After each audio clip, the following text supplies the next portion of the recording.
तो हेलो दोस्तों, हम लोग पढ़ रहे थे निर्देशांक ज्यामिति और इसका पहला लेक्चर खत्म हो गया है। कल ही अपलोड हुआ है। आज 25 तारीख है, तो आज इसका दूसरा लेक्चर है। एक दो लेक्चर और चलेगा, उसमें सब खत्म हो जाएगा। ठीक, हम लोग पढ़ाई के साथ साथ previous year question bank, objective practice सब करते चलेंगे। तो चलिए, आज का कुछ टॉपिक है, पहले इसे आप समझ लीजिए, लिख लीजिए, स्क्रीनशॉट ले लीजिए, इसके बाद इसे आराम से समझेंगे। पहला पॉइंट है कि दूरी हमेशा मूल बिंदु से तय की जाती है। यानी कहने का मतलब, दूरी जब नापते हैं तो हमेशा मूल बिंदु से ही नापा जाना चाहिए। ठीक, और मूल बिंदु से ही नापा जाएगा। ठीक, दूसरा पॉइंट है कि एक्स अक्ष से तय की गई दूरी बराबर वाई निर्देशांक। यानी कहने का मतलब, एक्स अक्ष से तय की गई दूरी को वाई निर्देशांक कहते हैं। ये शॉर्टकट में लिखा हुआ है। ठीक, अगला जो पॉइंट है कि वाई अक्ष से तय की गई दूरी को एक्स निर्देशांक कहते हैं। देखिए, अगर आप एक्स अक्ष से दूरी तय कर रहे हैं तो वाई निर्देशांक हो जाएगा, अगर वाई अक्ष से दूरी तय कर रहे हैं तो एक्स निर्देशांक हो जाएगा। इसी को कई शब्दों में हेर फेर कर मैंने लिखा है। ठीक, अब देखिए, एक्स अक्ष पर वाई निर्देशांक 0 होता है। ठीक, ये हमारा अगला पॉइंट है। एक्स अक्ष पर कहेंगे कि वाई का मान क्या होगा, वाई निर्देशांक 0। शेर के गुफा में हिरन रहेगा? नहीं रहेगा। अब देखिए, इसी को एक अन्य तरीका से लिखा हूं कि एक्स अक्ष के किसी भी बिंदु पर वाई का मान 0 होता है। ठीक, इसके बाद अगला पॉइंट है कि वाई अक्ष पर एक्स निर्देशांक 0 होता है। वाई अक्ष यानी जो ऐसे खड़ा हुआ रेखा रहता है, तो वाई अक्ष पर एक्स का मान 0 होता है। एक्स अक्ष मतलब इस तरह सुता हुआ लाइन, इस पर y का मान 0 होता है। ठीक, इस सभी पॉइंट को आप समझते चलिए, क्योंकि ऑब्जेक्टिव में ये काम आएगा। अगला जो पॉइंट है, y अक्ष पर x निर्देशांक 0 होता है। इसी को अन्य भाषा में लिखा हूं, y अक्ष के किसी भी बिंदु पर x का मान 0 होता है।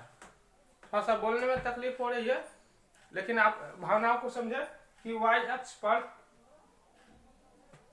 के किसी भी बिंदु पर x का मान 0 होता है। यानी कहने का मतलब, जब ये y अक्ष है तो इसके किसी भी बिंदु, चाहे यहाँ हो, यहाँ हो, यहाँ हो, यानी अक्ष पर होना चाहिए।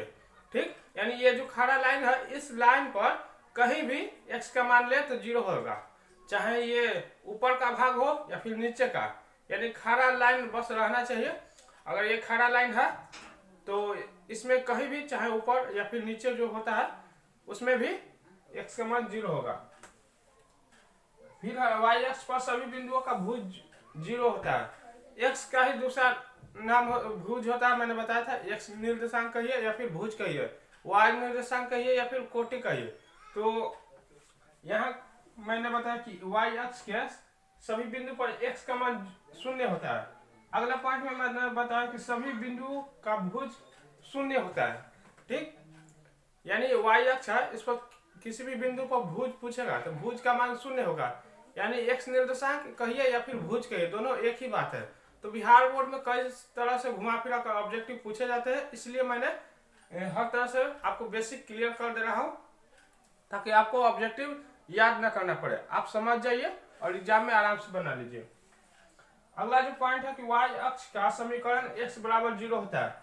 कहने का मतलब, जब y अक्ष है तो इस पर x का मान तो 0 होगा, y अक्ष पर x का मान 0 होगा, और x का मान 0 का मतलब x बराबर 0। ठीक, ये एक नया तरीका हो गया, समीकरण के रूप में पूछ देगा।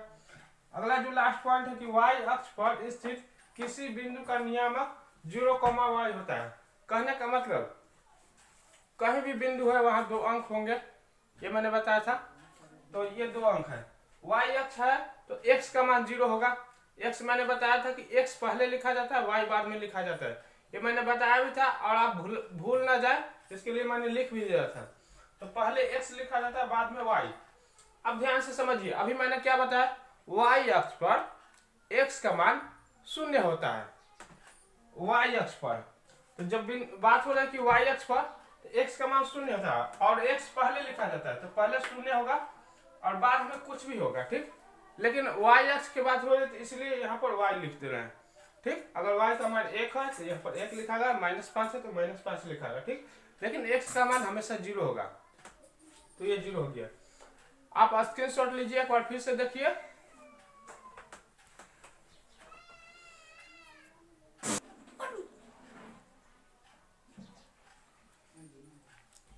तो देखिए ये हमारा एक्स अक्ष हो गया, ये हमारा वाई अक्ष हो गया। ठीक, सबसे पहले आप देख लीजिए, इस ग्राफ को स्क्रीनशॉट ले लीजिए आराम से।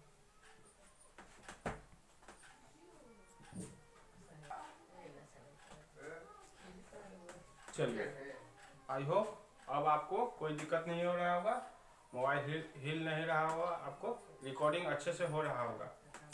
तो देखिए ये जो सोया हुआ लाइन है, यानी इस तरह से एक्स अक्ष है, ये जो खड़ा लाइन है, ठीक, इसे वाई अक्ष कहते हैं। मैंने इससे पहले भी बताया था कि एक्स अक्ष और वाई अक्ष के कटान बिंदु को मूल बिंदु कहते हैं। एक्स अक्ष वाई अक्ष जहां पर कटा यानी इस बिंदु को मूल बिंदु कहेंगे। देखिए पहला पॉइंट मैंने बताया था कि कहीं भी दूरी अगर नापना हो तो मूल बिंदु से ही नापा जाएगा। तो आप ध्यान से देखिए, गिनती जो स्टार्ट हो रही है कहां से हो रही है, यहीं से हो रही है। देखिए जीरो, अगर हमको इधर की ओर नापना है 0 1 2 3 4, यानी यहीं से तो स्टार्ट हो रही है।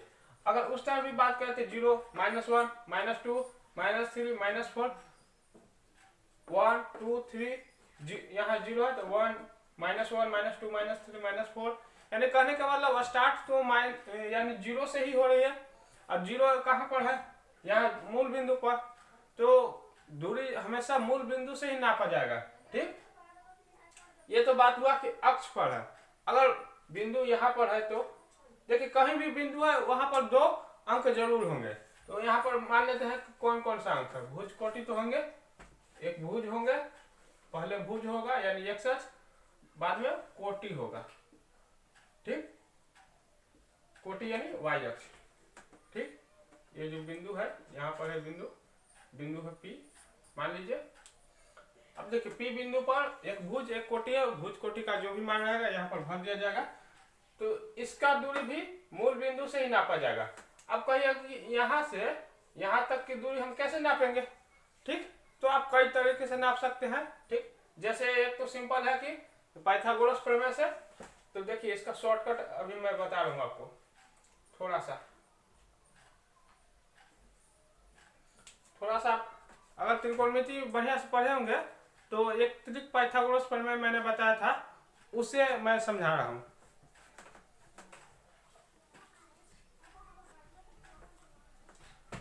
देखिए हमारा जो बिंदु था यहाँ पर है, ठीक, ये पी बिंदु है। तो हमें मूल बिंदु से यहाँ तक की दूरी मापना है।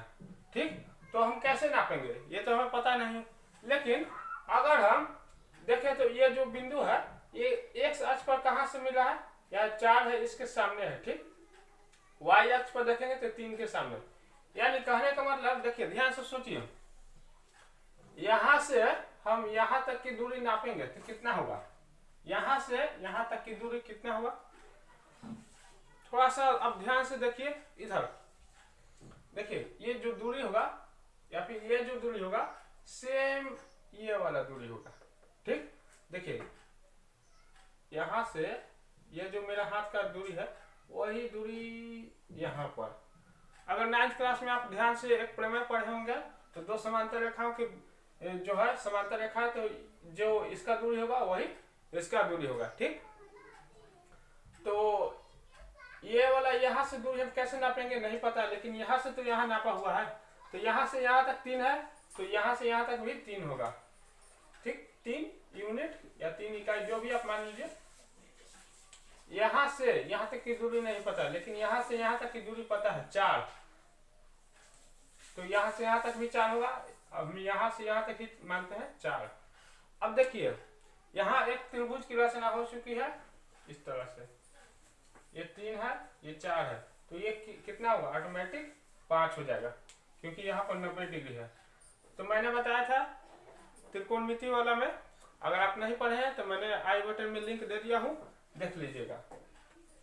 चलिए बढ़ते हैं अगले टॉपिक की ओर, ये जो दूरी नापा गया ये कैसे हो गया। ठीक, और ये मैंने बताया है अभी पॉइंट मैंने जो बताया था कि एक्स अक्ष पर एक्स अक्ष से किसी बिंदु का दूरी वाई निर्देशांक होता है।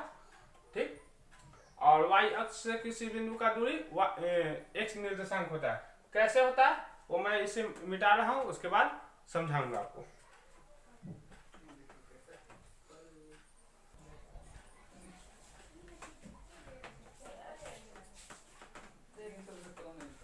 अभी आप मेरे हाथ में कुछ देख रहे होंगे, ठीक, ये मारने के लिए नहीं, पढ़ाने के लिए है। अब देखिए जो पॉइंट था कि एक्स अक्ष से किसी भी बिंदु का दूरी वाई निर्देशांक होता है, ठीक। एक्स अक्ष से, ध्यान देखिए, एक्स अक्ष से ये जो सुता हुआ रेखा है एक्स अक्ष है, यानी ये जो है एक्स अक्ष है। एक्स अक्ष से किसी भी बिंदु का दूरी, अगर हम मान लेते हैं यहाँ कोई बिंदु है, ठीक, तो यहाँ का क्या होगा x, y, ठीक। पहले भुज लिखागा, बाद में कोटि लिखागा, यानी पहले x का मान बाद में y का मान। x का मान क्या होगा, तो देखिए यहाँ जो है मान लेते हैं, आपने 9th क्लास में आराम से पढ़ा हुआ, तो x का मान 3, y का मान भी 3 है, ठीक। तो ये काम करते हैं, यहाँ पर बिंदु लेते हैं, x का मान 3, y का मान 2 हो जाएगा, ठीक। अब देखिए इस बिंदु का हमें x अक्ष से दूरी, x अक्ष से दूरी, ठीक, ये जो बिंदु है x अक्ष से दूरी, तो ये जो x अक्ष है यहां से दूरी ज्ञात करें। देखिए इस बिंदु तक ले जाएंगे, इसे ऐसे ऐसे नहीं करेंगे, x अक्ष ऐसे ही रहता है, तो इसे हम उठाकर ऐसे इस बिंदु पर ले जाएंगे। देखिए ये कहां पर आया, 2 पर, ठीक। ये बिंदु थोड़ा सा ऊपर हो गया है, लेकिन ये आप ध्यान से समझिए, कहां तक गया, 2, यानी x अक्ष से इस बिंदु की दूरी क्या हुआ, 2 हुआ। 2 कहां पर है, यहां पर, तो ये जो y का मान है ना, यानी y निर्देशांक हो जाएगा, ठीक। अब देखिए y अक्ष से किसी बिंदु का दूरी, ये y अक्ष है, ठीक, ये बिंदु है, y अक्ष से इस बिंदु की दूरी y अक्ष से, ठीक, ये अक्ष है, ठीक, इस अक्ष से इस बिंदु की दूरी, ठीक। तो यहां से हम गए यहां, ये किसके सामने है, यहां आप ध्यान से देखिए किसके सामने है, 3, तो y अक्ष से इस बिंदु की दूरी क्या हुआ, 3 हुआ। 3 कहां, पहले x का मान बाद में y का मान, यानी पहले x निर्देशांक या फिर भुज, बाद में y निर्देशांक या कोटि। तो कहने का मतलब आपको समझ में आ जाना चाहिए कि y अक्ष से दूरी पूछेगा, ठीक, y अक्ष से पूछेगा तो x निर्देशांक, जब x अक्ष से पूछेगा तो y निर्देशांक, लेकिन जब दूरी पूछेगा तभी, ठीक, y अक्ष से दूरी x निर्देशांक। इसके बाद एक और पॉइंट हुआ कि x अक्ष पर y का मान 0 होता है। अब देखिए ये y अक्ष है, ये x अक्ष है, ठीक, वो x अक्ष पर y का मान कहां पर है, ये जो y अक्ष है कहां पर सिर्फ मिला है, x अक्ष में यहां पर मिला है, तो यहां भी तो इसका मान 0 है, ठीक, यहां तो 0 है, ये कंफर्म है। इसके बाद ये जो y अक्ष है कहीं भी सटा हुआ है, जैसे हम कहें कि यहां पर है, तो यहां पर ये जो है y अक्ष है, यहां पर क्या है, नहीं है, y अक्ष यहां पर है, यहां पर आएगा तब ना, अगर यहां भी आ जाएगा तो कटान बिंदु हो जाएगा, यानी यहां भी 0 है। ये अक्ष जो है y अक्ष यहाँ पर है, हम यहाँ कहेंगे कि यहाँ पर y का मान क्या है, तो 0 है ही नहीं, तो 0 है। हम पूछेंगे मेरे हाथ में कितने सिक्के हैं, कुछ भी नहीं है, यानी 0, 0, ठीक। तो उसी तरह अगर हम x अक्ष पर पूछे कि x अक्ष पर y का मान क्या होगा, तो 0, y अक्ष पर, ये y अक्ष है, इस पर x का मान, तो x का मान तो इधर है, तो y अक्ष पर x का मान नहीं होगा, अगर ऑप्शन में हमें भरना ऑब्जेक्टिव में आ गया तो 0 होगा, y अक्ष पर x का मान 0 होगा, ठीक। अब देखिए अगर नहीं समझे तो इसे हटा दीजिए, ठीक। बिंदु मान लेते हैं यहाँ, ठीक, तो पहले x का मान लिखा जाता है, बाद में y का मान। x का मान तो 2 है क्योंकि x अक्ष पर है, ठीक, तो 2। y का मान क्या होगा, यहाँ y का मान पूछा है, ये एकदम पूरा सटीक रेखा पर है। देखिए जब अक्ष पर ये जो अक्ष है इसी पर हो जाएगा तो यानी 0 हो जाएगा, तो 2 का मान 0, समझ गया। अगर इस लाइन ये जो है इस अक्ष या मैंने अभी बिंदु कहाँ माना हूँ, यहाँ माना हूँ। अगर यहाँ से थोड़ा सा भी ऊपर या नीचे हो जाए तो y का मान कुछ ना कुछ होगा। कैसे होगा थोड़ा सा समझिए।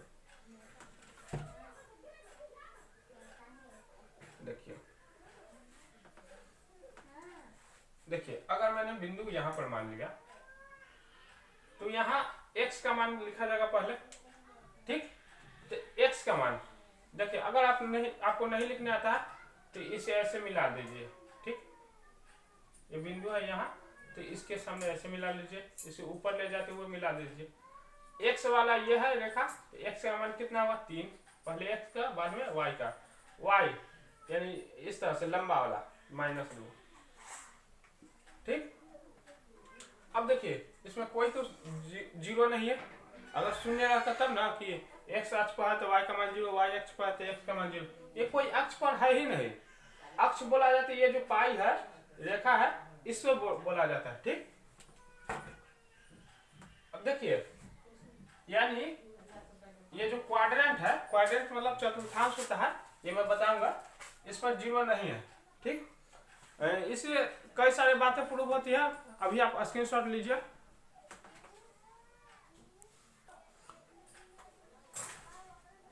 आई होप आप समझ गए होंगे। चलिए हम कुछ प्रीवियस ईयर क्वेश्चन कंप्लीट कर लेते हैं। ये ग्राफ मैं मिटा रहा हूं, ठीक।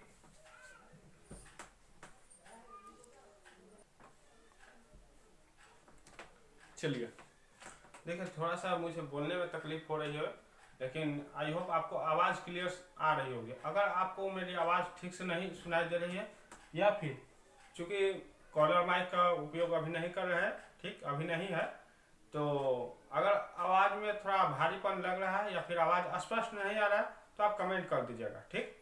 हम आपकी हर आवश्यकता को पूरी करेंगे, कोशिश करें कि वीडियो का क्वालिटी अच्छा से बन पड़े, ठीक, वीडियो क्वालिटी अच्छा से बने। चलिए अभी जो प्रीवियस ईयर क्वेश्चन है बिहार बोर्ड का है। पहला जो क्वेश्चन है कि एक्स अक्ष का समीकरण है, एक्स अक्ष का समीकरण, ये BSEB 2021 यानी बिहार बोर्ड 2021 में पूछा गया क्लास 10 का। तो मैंने बताया था कि एक्स अक्ष यानी इस तरफ एक्स अक्ष पर y का मान 0 होता है, यानी y बराबर 0 होगा। अगला जो क्वेश्चन है कि y अक्ष पर स्थित सभी बिंदु का भुज होता है। y अक्ष भुज यानी x, y अक्ष पर x का मान क्या होगा 0। अगला है कि x अक्ष पर स्थित सभी बिंदु के निर्देशांक का रूप होगा। तो x अक्ष पर स्थित सभी बिंदु का निर्देशांक, तो पहले कहीं भी बिंदु हो तो पहले भुज बाद में कोटि, यानी पहले भुज का मान बाद में कोटि का मान।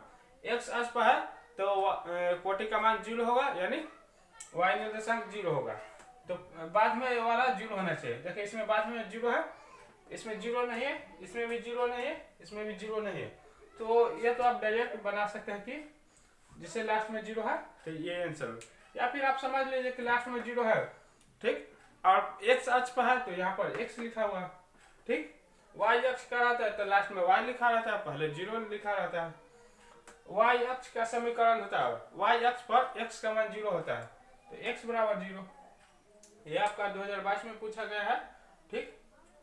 आई होप आपके सभी डाउट क्लियर हो गए होंगे। 1-2 क्वेश्चन और बचे हुए हैं, ठीक, वो भी आपके क्लियर हो जाना चाहिए। देखिए मैं कंप्लीट करा देता हूँ।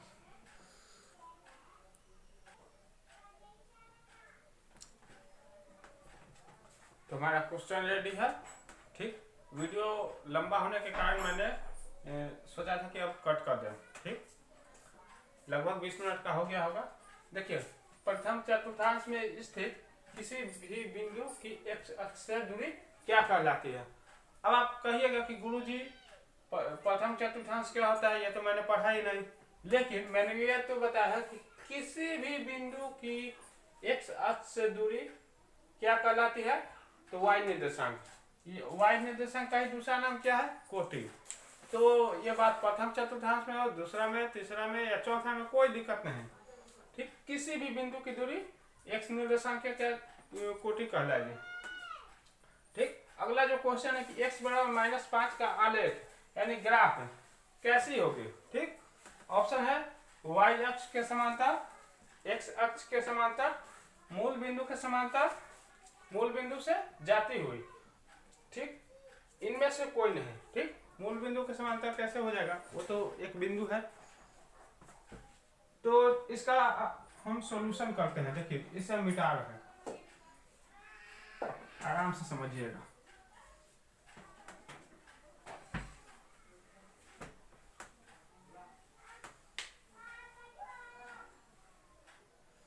देखिए x बराबर क्या है, -5। अगर आप 9th क्लास में ग्राफ पढ़ेंगे तो आप समझ रहे होंगे, अगर आप नहीं भी पढ़े तो भी मैं समझा दूंगा। देखिए x बराबर -5। सबसे पहले तो देखिए x कहाँ लिखा जाता है, ये देखिए